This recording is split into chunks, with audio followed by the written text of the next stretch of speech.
ওটা আন্দোলনে যারা মারা যাচ্ছে এরা শহীদ কিনা প্রশ্নটা বেশি আসছে একবার আমাদের কাছে। জুলুম প্রথার বিরুদ্ধে যারাই প্রতিবাদ করবে, জুলুমের বিরুদ্ধে, যে কোনো ডাকাতের গুলিতে মারা গেলে তো সে শহীদের সব পাবে। হ্যাঁ, সব পাবে। যে কোনো জালেমের জুলুম মারা গেলে শহীদ হবে সে। হ্যাঁ, বাকি এখানে নিয়তের ব্যাপার আছে। সর্বোত্তম শহীদ হলো হামজা ইবনে আব্দুল মুত্তালিব। কে? হামজা ইবনে আব্দুল মুত্তালিব। কার? রাসূলুল্লাহ হাদিস সর্বোত্তম শহীদ। ওয়া রাজুলুন, এবং ওই ব্যক্তি, এখানে রাজুলুন আরবি গ্রামার যারা জানেন, আর রাজুলু দ্য ম্যান নির্দিষ্ট ব্যক্তি, আর ম্যান এ ম্যান একজন ব্যক্তি, যে কোনো ব্যক্তি। ওয়া রাজুলুন কিয়ামত পর্যন্ত ওই সমস্ত ব্যক্তি কামা আমামা ইমামিন জাবিরিন, জালেম শাসকের সামনে যে দাঁড়িয়ে গেল এবং সে সত্য কথা বলল, ফাজাজারাহু ওয়া নাহারাহ, তাকে সে ধমক দিল, জালেমের উপর দাঁড়িয়ে সামনে দাঁড়িয়ে সে তাকে সত্য কথা বলল, ফাকাতালাহু, আবার এই সত্য উচ্চারণের কারণে তাকে হত্যা করা হয়েছে। জালেম শাসক গোষ্ঠীর বিরুদ্ধে কথা বলতে গিয়ে যে ব্যক্তি মারা যাবে, সত্য কথা তাওহীদের কথা বলতে গিয়ে যে মারা যাবে, জালেমের জুলুমের শিকার হয়ে, রাসূলুল্লাহ বলেছেন যে হামজা ইবনে আব্দুল মুত্তালিবের পরে সে হলো সর্বোত্তম শহীদ। সুবহানাল্লাহ। জুলুম প্রথার বিরুদ্ধে যারাই প্রতিবাদ করবে, জুলুমের বিরুদ্ধে, একটা হলো ইসলামী রাষ্ট্র প্রতিষ্ঠা করার, সেটা ভিন্ন জিনিস। আর তো জুলুমকে সরানো। এই সম্রাট কি নাম, এই বৌদ্ধ সম্রাট, অনেক ইনসাফগার ছিল সে। এইভাবে গ্রিকদের মধ্যে ইনসাফগার সম্রাট ছিল, অমুসলিম ছিল কিন্তু কি ছিল? ইনসাফ ছিল। অনেক দুনিয়াতে সম্রাটরা এসেছে যারা কাফের ছিল, অমুসলিম ছিল। হ্যাঁ, নূশিরমান ছিল। এরপরে আর ভারতবর্ষের পুরো অঞ্চলের যে হ্যাঁ সম্রাট অশোকের কথা, অশোক, হ্যাঁ বলা হয় আর কি ইতিহাসে। এইভাবে হিন্দুদের মধ্যে ছিল, কোনো কোনো জালেম ছিল বেশি, কিন্তু কিছু কিছু এরকম, হ্যাঁ এইভাবে খ্রিস্টানদের মধ্যে ছিল, এই আপনার গ্রিক এদের মধ্যে, রোমান এম্পায়ারের মধ্যে কোনো কোনো বাদশা ইনসাফ ছিল তাদের মধ্যে। আর অমুসলিম ছিল, আর আল্লাহকে মানতো না, রসুলকে মানতো না, কিচ্ছু মানতো না, কিন্তু ইনসাফ তারা দিত। ইনসাফ ও আল্লাহ পাক অনেক বড়। এদের শাস্তি কম হবে আখিরাতে, এদের ওই সমস্ত ফেরাউনের চেয়ে শাস্তি কম হবে এদের, কিন্তু এরাও কাফের, কিন্তু এদের যাই হোক। তো এখন তো জিজ্ঞেস করেছে আমাদের ভাইরা, যে কোনো ডাকাতের গুলিতে মারা গেলে তো সে শহীদের সব পাবে। হ্যাঁ, সব পাবে। যে কোনো জালেমের জুলুম মারা গেলে শহীদ হবে সে। হ্যাঁ, বাকি এখানে নিয়তের ব্যাপার আছে। কেউ যদি সে নিয়তের আশা করে নাই, সওয়াব পাওয়ার জন্য ইহতিসাব বলা হয়, আল্লাহ থেকে আশা করা। আল্লাহ থেকে আশা করতে হবে যে আমি এটা আল্লাহর জন্য করতেছি।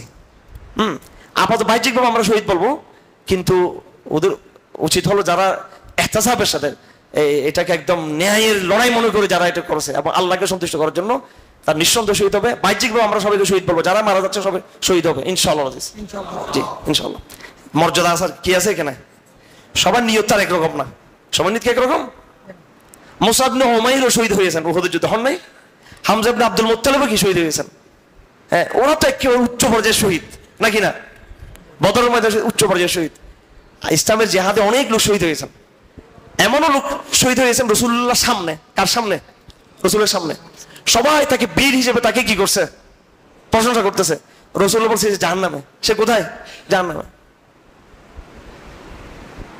হ্যাঁ, কারণ সে আত্মহত্যা করছে। কি করছিল? সে আত্মহত্যা করছে। পরে দেখা গেছে আত্মহত্যা। একজন লোক লড়াই করতেছে, বীর তরফা লড়াই করতেছে, সাহাবারা বলতেছে মাশাআল্লাহ মাশাআল্লাহ, জান্নাতের কি পাখি, ও তো জান্নাতি জান্নাতি, সব জান্নাতি বলা শুরু করছে। এতপর বীর, সে তো জান্নাতি। হ্যাঁ, তো রাসূলুল্লাহ বলছে জাহান্নামে। মরার আগে বলছে কি? জাহান্নামে। তো পরে সে যুদ্ধে আহত হলো। আহত হওয়ার পরে সে হাত কেটে গেছে। পরে সে নিজেকে নিজে, হাদিসে আছে স্পষ্টভাবে, তরবারিকে বুকে দিয়ে কি করলো? আত্মহত্যা করলো। এই জন্য যারা সংগ্রাম করবে, তাদের মনে থাকতো সংগ্রাম করবে, লড়াই করবে, তাদের আল্লাহর জন্য হতে হবে এটা। হ্যাঁ, আমি বলার সময় সবাইকে আমি কি বলবো? বাহ্যিকভাবে যাদের রক্ত বের হচ্ছে, রক্তাক্ত হচ্ছে, যারা এইভাবে মজলুম হচ্ছে, কি হচ্ছে? মজলুম। কারণ এখানে দুটো পক্ষ, একদিকে নিরহ জনতা, আরেকদিকে বন্দুকধারী জালেম, এবং তাদের উপরে আছে হুকুমদাতা, তাদের উপরে আছে বৈশ্বিক শক্তি, একাধারে কতগুলো শক্তি এখানে, ঠিক কিনা? তো এ তো নিরীহ। আর সে কি কেউ মারতে গেছে এখানে? যতগুলো লোক মারা গেছে তারা কি সম্পদ দখল করার জন্য গিয়েছিল নাকি জ্বালাও পোড়া করার জন্য গিয়েছিল? প্রতিবাদ করছে, প্রতিবাদ করতে দিবে না। হ্যাঁ, আমাদের 4টা ছেলে শহীদ হলো আমাদের 21 সালে। আমি কি করছিলাম? আমি হারুন রেজার কি করছিলাম? আমি তো হরতালও তো করিনি, হরতাল করছি না আমি, আপনারা সবাই ছিলেন। আমি বলছি হরতাল মরতাল এগুলা আমি হরতালও সমর্থন করিনি। এরপর আমার হাঁটু ভেঙে দিল, আমার মেরে মেরে আমি স্টাম্প দিয়ে ফিরাইলো আমার ধরে নিয়ে। হ্যাঁ, 14টা মামলা লাগাই দিল, আগের 20টা মামলা, 1 ডজন মামলার পাশে আর 14টা লাগাই দিল। তো জালেমদের চরিত্র এটা। তা আপনার জিজ্ঞেস করতে শহীদ হবে কিনা, শহীদ হবে কিনা, শহীদ হবে কিনা, কিরে ভাই? তো এক পক্ষে জালেম আর পক্ষে কি নিরীহ, সুতরাং অবশ্যই সে কি হবে এখানে, শহীদ হবে। জিজ্ঞেস করার দরকার নেই। হ্যাঁ, শহীদদের মধ্যে যার যে নিয়ত, যার কি ইহতিসাব, এটাকে কি বলা হয়? ইহতিসাব বলে আশা করা, আল্লাহ থেকে কি করা, আশা করা। যে যত বেশি আশা করবে আল্লাহ থেকে, যার নিয়ত যত শুদ্ধ হবে।